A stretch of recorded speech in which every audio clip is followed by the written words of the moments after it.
മാറി മാറി രണ്ട് പോലീസ് ഉദ്യോഗസ്ഥർ ഇവിടെ കാവൽ നിൽക്കുന്നുണ്ട്. തോക്കുകളൊക്കെ ഏന്തിയാണ് കാവൽ നിൽക്കുന്നത്. കാരണം വലിയ തോതിലുള്ള ആരോപണം ഉയർന്നിട്ടുണ്ട്. ഇപ്പോൾ ഇത്തരത്തിൽ മാർക്ക് ചെയ്തത് 13 ഇടങ്ങളാണ്. പരിശോധന നടക്കുന്നത് ഒരിടത്ത് മാത്രമാണ്. അപ്പോൾ മറ്റിടങ്ങളിലെ തെളിവുകൾ നശിപ്പിക്കാനുള്ള ഒരു സാധ്യത ഈ ആക്ഷൻ കമ്മിറ്റി പറയുന്നുണ്ട്. അതുകൊണ്ട് തന്നെ പ്രധാനമായും ആ സ്ഥലങ്ങളിലെല്ലാം പോലീസ് കാവൽ ഏർപ്പെടുത്തിയിട്ടുണ്ട്. അങ്ങനെ ഒരു സാഹചര്യത്തിൽ വളരെ പെട്ടെന്ന് പരിശോധന നടത്തി ഓരോ സ്ഥലങ്ങളിലും പരിശോധന നടത്തി എത്ര മൃതദേഹങ്ങൾ ഇങ്ങനെ ലഭിക്കുന്നുണ്ടെന്ന് കണ്ടെത്താൻ തന്നെയാണ് ഇപ്പോൾ തീരുമാനിച്ചിട്ടുള്ളത്.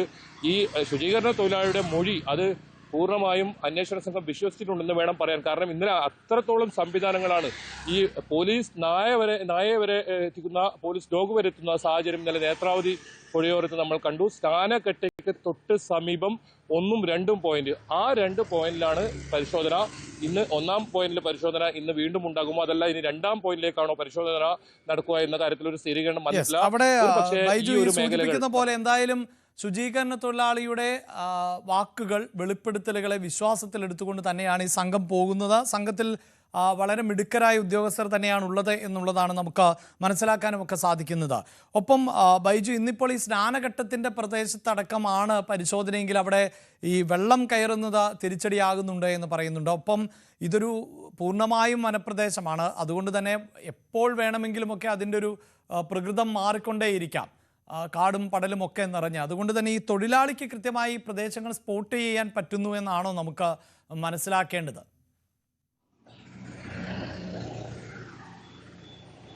അഭിലാഷേ, ഇന്നലെ നമ്മൾ കണ്ടത് ഈ ശുചീകരണ തൊഴിലാളി കൃത്യമായ സ്ഥലം പോലീസിന് SITക്ക് നൽകുന്നതാണ്. കാരണം ഒരു സ്ഥലം നോക്കിയപ്പോൾ അത് കൃത്യമായി ചൂണ്ടിക്കാണിച്ച് അത് നമ്മുടെ ദൃശ്യങ്ങളിലും ന്യൂസ് 18 പ്രേക്ഷകർക്കായി എത്തിച്ചതാണ്. അത് കൃത്യമായ ഒരു അടയാളം പറഞ്ഞു കൊടുക്കുന്നത്. പക്ഷേ ഈ 1ാമത്തെ പോയിന്റിലെ പ്രതിസന്ധി എന്ന് പറയുന്നത് നമ്മൾ പോലീസ് ഉദ്യോഗസ്ഥരുമായി സംസാരിച്ചിരുന്നു. അവിടെ ഒരുപാട് നിർമ്മാണം 15 വർഷത്തിന് ശേഷം നടന്നിരുന്നു. പ്രത്യേകിച്ച് അത് സ്നാനഘട്ട എന്നറിയപ്പെടുന്ന ഒരുപാട് തീർത്ഥാടകരെത്തുന്ന സ്ഥലമാണ്.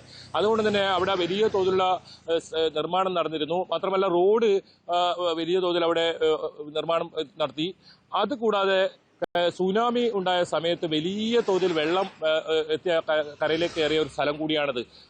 അവിടെ വെള്ളം കയറി മണ്ണ് നിരവധി ഒലിച്ചു പോയൊരു സാഹചര്യം കൂടിയാണ്. അതുകൊണ്ട് ഈ 1ഉം 2ഉം പരിശോധന വലിയ തോതിലുള്ള പ്രയാസം നേരിടുന്നുണ്ട്. മാത്രമല്ല അവിടെ ഇത്തരത്തിൽ മൃതദേഹങ്ങൾ ലഭിക്കാനുള്ള സാധ്യത വളരെ കുറവെന്ന് തന്നെയാണ് ഇന്നലെ പറഞ്ഞത്. പക്ഷേ അത് ശുചീകരണ തൊഴിലാളി ചൂണ്ടിക്കാട്ടിയ ആ ഒരു കൃത്യമായ ആ ഒരു അന്വേഷണം അത് ആ രീതിയിൽ തന്നെ മുന്നോട്ട് പോകുന്നു എന്നാണ് ഇന്നലത്തെ അന്വേഷണത്തിൽ മനസ്സിലായത്. അതായത് 1ാമത്തെ പോയിന്റും അത് കഴിഞ്ഞ് 2ാമത്തെ പോയിന്റ്, ഇങ്ങനെ 13 പോയിന്റാണ് നിലവിൽ മാർക്ക് ചെയ്തിട്ടുള്ളത്. ഈ 13 പോയിന്റിലും തെരച്ചിൽ നടത്തിയതിനു ശേഷം മാത്രമേ ഇനി കൂടുതൽ ഇടങ്ങളിലേക്ക് മാർക്ക് ചെയ്യുന്ന തരത്തിലേക്ക് കാര്യങ്ങൾ പോകൂ എന്നാണ് ഉദ്യോഗസ്ഥർ വ്യക്തമാക്കിയത്. അങ്ങനെയാണെങ്കിൽ ഇന്ന് 2ാം പോയിന്റിലായിരിക്കും. പിന്നീട് വരുന്നതെല്ലാം ഈ 13ൽ 8 പോയിന്റ് വരെ വരുന്നതെല്ലാം വനമേഖലയാണ്. ഞാനിപ്പോൾ നിൽക്കുന്ന ഈ വനത്തിന് അകത്താണ് മുഴുവൻ പോയിന്റും വരുന്നത്. റോഡിന് തൊട്ട് സമീപത്തായാണ് നമ്മൾ നേരത്തെ ദൃശ്യങ്ങളിൽ കാണിച്ച 8 എന്ന പോയിന്റ്. 8 പോയിന്റിന് തൊട്ട് സമീപത്താണ് നമ്മളുള്ളത്. ഇവിടെ പോലീസിന്റെ കാവലുണ്ട്, നേരത്തെ സൂചിപ്പിച്ചതുപോലെ തന്നെ. അതുപോലെ തന്നെ വലിയ തോതിൽ മരങ്ങൾ തിങ്ങി നിറഞ്ഞ ഒരു പ്രദേശമാണ്. ഒരു പക്ഷേ സാധാരണ തൊഴിലാളികളെ കൊണ്ട് മണ്ണ് നീക്കുന്ന ഒരു രീതിയിൽ ഇവിടെ നടപ്പാകുന്ന മനസ്സിലാക്കാൻ സാധിക്കും. കാരണം JCB ഒന്നും ഈ ഭാഗത്തേക്ക്, നമുക്കിത് ദൃശ്യങ്ങളിൽ തന്നെ കാണാം, JCB ഒന്നും ഈ ഭാഗത്തേക്ക് കൊണ്ടുപോകാൻ വളരെ ബുദ്ധിമുട്ടായിരിക്കും. മണ്ണ് നീക്കിയുള്ള ഒരു പരിശോധന തൊഴിലാളികളെ വെച്ച് ഇന്നലെ അത് നമ്മൾ കണ്ടതാണ്. അത് അത്തരത്തിലുള്ള ഒരു പരിശോധനയാവാനുള്ള ഒരു സാധ്യതയാണ് കാണാൻ സാധിക്കുന്നത്. ചെറിയ JCB ആണ് ഇന്നലെ കൊണ്ടുവന്നെങ്കിൽ ഈ ഒരു വനപ്രദേശത്ത് ഇതിന്റെ അകത്തേക്ക് പിന്നീട് നിബിഡ വനമാണ്. ഇതിനകത്ത് മുഴുവൻ മരങ്ങൾ തിങ്ങി നിറഞ്ഞ പ്രദേശമാണ്. നേത്രാവതി പുഴയോട് ചേർന്ന് എടുക്കുന്ന വനമേഖലയാണിത്. ഫോറസ്റ്റ് ഡിപ്പാർട്ട്മെന്റ് കീഴിൽ തന്നെ വരുന്ന ഒരു പ്രദേശമാണിത്. അതുകൊണ്ട് തന്നെ ഇവിടെ ഇത്തരത്തിൽ തൊഴിലാളികളെ ഉപയോഗിച്ച് മണ്ണ് നീക്കുന്ന ഒരു രീതിയായിരിക്കും ഉണ്ടാവുക എന്നാണ് മനസ്സിലാക്കാൻ സാധിക്കുന്നത്. എന്തായാലും അല്പസമയത്തിനകം ഈ SIT ഉദ്യോഗസ്ഥർ ഇന്നലെ കഴിഞ്ഞ 2 ദിവസവും 12 മണിക്കാണ് SIT ഉദ്യോഗസ്ഥർ എത്തി പരിശോധന നടത്തിയത്. ഇന്ന് ഒരു പക്ഷേ 10 മണിയോടുകൂടി തന്നെ ഇത്തരത്തിൽ പരിശോധന നടത്താൻ സാധ്യതയുണ്ട് എന്നാണ് നമുക്ക് മനസ്സിലാക്കാൻ സാധിക്കുന്നത്. ഒരു 4 വാഹനങ്ങൾ ഇപ്പോൾ ഇതുവഴിയാണ് SIT ഉദ്യോഗസ്ഥരും അതുപോലെ തന്നെ ശുചീകരണ തൊഴിലാളിയെയും കൊണ്ട് പോകേണ്ട വഴി. 4 വാഹനങ്ങൾ ഇപ്പോൾ കടന്നു പോകുന്നത് നമ്മൾ കണ്ടിരുന്നു. ഇത്തരത്തിൽ നിരവധി വാഹനങ്ങൾ സുരക്ഷ ഒരുക്കിക്കൊണ്ടാണ് ഈ പരിശോധനയ്ക്കൊക്കെ എത്താറുള്ളത്. എന്നാലും വളരെ പ്രധാനപ്പെട്ട 8 എന്ന് പറയുന്ന ഈ പോയിന്റ്, ഒരു പക്ഷേ ഇത് ക്രമം അനുസരിച്ചാണെങ്കിൽ 1, 2 എന്ന ക്രമം അനുസരിച്ചാണെങ്കിൽ ഇവിടെ എത്താൻ ഇനിയും വൈകിയേക്കാം, ദിവസങ്ങൾ വൈകിയേക്കാം. അപ്പോഴും തെളിവുകൾ നഷ്ടപ്പെടാതിരിക്കാൻ കനത്ത പോലീസ് കാവൽ ഇവിടെ ഏർപ്പെടുത്തിയിട്ടുണ്ട്. ദൃശ്യങ്ങളിലേക്ക് പോയാൽ നമുക്ക് കാണാം, ഈ 24 മണിക്കൂറും ഇവിടെ ഇത്തരത്തിൽ തോക്കുകൾ തോക്കുകളുമായി നിൽക്കുന്ന പോലീസ് ഉദ്യോഗസ്ഥരെ നമ്മൾ കഴിഞ്ഞ കുറേ ദിവസങ്ങളായി ഇവിടെ ഉണ്ട്. ഇവർ ഇത്തരത്തിൽ കൃത്യമായി നിരീക്ഷിക്കുന്നുണ്ട്, ഏതെങ്കിലും തരത്തിൽ തെളിവ് നശിപ്പിക്കാൻ. കാരണം ഇത് 3 ദിവസം മുമ്പേ മാർക്ക് ചെയ്ത് അതിൽ റിബോർഡൊക്കെ ഇട്ട് വെച്ച ഒരു സ്ഥലമാണ്. അതുകൊണ്ട് തന്നെ ഒരുപാട് ആളുകളുടെ ശ്രദ്ധ എത്തിയ ഒരു സ്ഥലമാണ്. നമുക്ക് കാണാം ഈ പോലീസ് ഉദ്യോഗസ്ഥർ കൃത്യമായി അത് SIT-യുടെ കീഴിൽ വരുന്ന ഉദ്യോഗസ്ഥരാണ്. നേരത്തെ സൂചിപ്പിച്ചതുപോലെ അതല്ല ധർമ്മശാല പോലീസിന്റെ കീഴിൽ വരുന്ന ഉദ്യോഗസ്ഥരല്ല. എന്തായാലും ഇനി വരുന്ന ഓരോ മണിക്കൂറുകളും ഈ സ്ഥലത്ത് നടത്തുന്ന പരിശോധന അത് വളരെ പ്രധാനമായിരിക്കും. ഇവിടെയാണ് ഇത്തരത്തിൽ ഇയാൾക്ക് കൂടുതൽ ഇവിടെ സാധ്യതയുണ്ട് എന്ന് പറയുന്ന സ്ഥലം, നിർണായകമായ സ്ഥലം, കൂടുതൽ മൃതദേഹങ്ങൾ കുഴിച്ചിട്ടെന്ന് പറയുന്ന സ്ഥലം. ഈ സ്ഥലം കേന്ദ്രീകരിച്ച് നടത്തുന്ന പരിശോധന നടക്കുമ്പോഴായിരിക്കും ഞെട്ടിപ്പിക്കുന്ന കാര്യങ്ങൾ പുറത്തു വരിക. അതിന് ഇന്ന് ഈ നേരത്തെ പറഞ്ഞതുപോലെ 1ഉം 2ഉം പ്രദേശങ്ങളിൽ വെള്ളം കയറാൻ സാധ്യതയുള്ളതുകൊണ്ട് തന്നെ ഇന്നിനി പരിശോധന മാറ്റി ഈ സ്ഥലങ്ങളിലേക്ക് ഇനി തെരച്ചിൽ നടത്തുമോ എന്ന കാര്യത്തിൽ വ്യക്തതയില്ല. ഒരു പക്ഷേ കൂടുതൽ പോലീസ് വാഹനങ്ങൾ ഇവിടെ എത്തുന്ന സാഹചര്യം ഞാനിവിടെ നിൽക്കുമ്പോൾ അല്പസമയം ഉണ്ടായിരുന്നു. ഒരു പക്ഷേ ഈ വളരെ എളുപ്പം കണ്ടുപിടിക്കാൻ കഴിയുന്ന ഈ പ്രദേശം കേന്ദ്രീകരിച്ചായിരിക്കുമോ എന്നറിയില്ല. എന്തായാലും നമുക്ക് കാണാം പോലീസ് വാഹനങ്ങൾ ഇതുവഴി പോകുന്നതൊക്കെ നമുക്ക് ദൃശ്യങ്ങളിൽ കാണാം. ഇതുവഴിയാണ് ഈ പ്രദേശത്തേക്ക് ശുചീകരണ തൊഴിലാളിയെ കൊണ്ട് SIT സംഘം എത്തേണ്ടത്. ഇപ്പോൾ കാണുന്ന ഭാഗം ധർമ്മസ്ഥലത്തെ തൊട്ട് സമീപത്തുള്ള സ്ഥലമാണ്.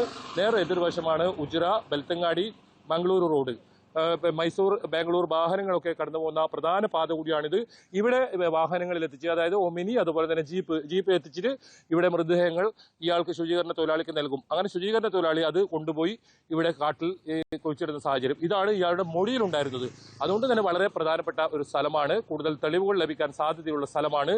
ഈ മേഖല കേന്ദ്രീകരിച്ച് നടന്ന പരിശോധനയിലായിരിക്കും കൂടുതൽ ഞെട്ടിപ്പിക്കുന്ന വിവരങ്ങൾ പുറത്തു വരിക. 1ഉം 2ഉം പോയിന്റ് നമ്മൾ ഇന്നലെ നടത്തിയ പരിശോധന നടത്തുന്ന സ്ഥലം, അതും 2ാമത്തെ പോയിന്റിലും വളരെ സാധ്യത കുറവ് ആണെന്നാണ് ഈ ഉദ്യോഗസ്ഥർ തന്നെ വ്യക്തമാക്കുന്നത്. കാരണം അത്രത്തോളം മണ്ണും ഈ നിർമ്മാണ പ്രവൃത്തികളുടെ വസ്തുക്കളും അവിടെ കുമിഞ്ഞുകൂടിയിരിക്കുന്നു. അത്ര ആഴത്തിൽ ഒരുപക്ഷെ എടുക്കേണ്ടിയിരിക്കുന്നു. നേരത്തെ പറഞ്ഞതുപോലെ സുനാമി വന്നപ്പോൾ വലിയ തോതിൽ വെള്ളം കയറിയ ഒരു പ്രദേശമാണ്. ആ റോഡ് മുഴുവൻ വെള്ളം മുങ്ങുന്ന ഒരു സാഹചര്യം കൂടി ഉണ്ടായിരുന്നു. അതുകൊണ്ട് തന്നെ ആ 1ഉം 2ഉം പോയിന്റിലെ പരിശോധന എത്രത്തോളം ഫലപ്രദമാവുമെന്ന് കാണേണ്ടി വരും. മറ്റ് വനമേഖലകളിലെ ഉയരം കൂടിയ സ്ഥലങ്ങളിൽ, പുഴയോട് ചേർന്ന് നിൽക്കുന്ന സ്ഥലങ്ങൾ, അവിടെയാണ് ഇത്തരത്തിൽ വലിയ ഈ മൃതദേഹങ്ങൾ അവശിഷ്ടങ്ങൾ ലഭിക്കാൻ സാധ്യതയുണ്ടെന്ന് പറയുന്നത്. അത് ശുചീകരണ തൊഴിലാളി ചൂണ്ടിക്കാട്ടി. പക്ഷേ 13 ഇടങ്ങൾ ഇപ്പോൾ മാർക്ക് ചെയ്തിട്ടുണ്ട്. അത് ക്രമം അനുസരിച്ചാണെങ്കിൽ ഇവിടെ എത്താൻ ഇനി ദിവസങ്ങളെടുക്കും. അതല്ല ഇന്ന് ഈ സാധ്യതയുള്ള സ്ഥലങ്ങൾ കേന്ദ്രീകരിച്ച് പരിശോധനയോ, അതാണ് ഇനി കാണേണ്ടത്. അഭിലാഷ്. യെസ്, തീർച്ചയായും ഓരോ ഘട്ടത്തിലും നടത്തുന്ന പരിശോധനകൾ വളരെ പ്രധാനപ്പെട്ടതാണ്. KV ബൈജു ആണ് അവിടെ നിന്ന് നിരന്തരമായി വാർത്തകൾ പ്രേക്ഷകരിലേക്ക് എത്തിച്ചുകൊണ്ടിരിക്കുന്നത്. എന്തായാലും ഞങ്ങൾ ഈ വാർത്താ പരമ്പര ആരംഭിക്കുമ്പോൾ ഉള്ള സാഹചര്യത്തിൽ നിന്ന് ഏറെ മാറിയിരിക്കുന്നു. ഇപ്പോൾ പ്രത്യേക അന്വേഷണ സംഘത്തെ നിയോഗിച്ചിട്ടുണ്ട്. ഈ ശുചീകരണ തൊഴിലാളി നടത്തിയ വെളിപ്പെടുത്തലിൻ്റെ അടിസ്ഥാനത്തിൽ 13 സ്പോട്ടുകൾ ആണ് ഇപ്പോൾ ഐഡൻറ്റിഫൈ ചെയ്തിട്ടുള്ളത്. ആ ഓരോ സ്പോട്ടുകളിലും ആണ് ഇനി പരിശോധന നടത്താൻ പോകുന്നത്. ഇന്നും പരിശോധന തുടരുക തന്നെ ചെയ്യും. അതിന് അനുസരിച്ച് പ്രേക്ഷകരിലേക്ക് ഏറ്റവും പുതിയ അപ്ഡേഷൻസും വിവരങ്ങളും ഞങ്ങൾ പങ്കുവെക്കുകയും ചെയ്യും. മറ്റു വാർത്തകളിലേക്ക് പോകാം, ഇടവേളയ്ക്ക് ശേഷം.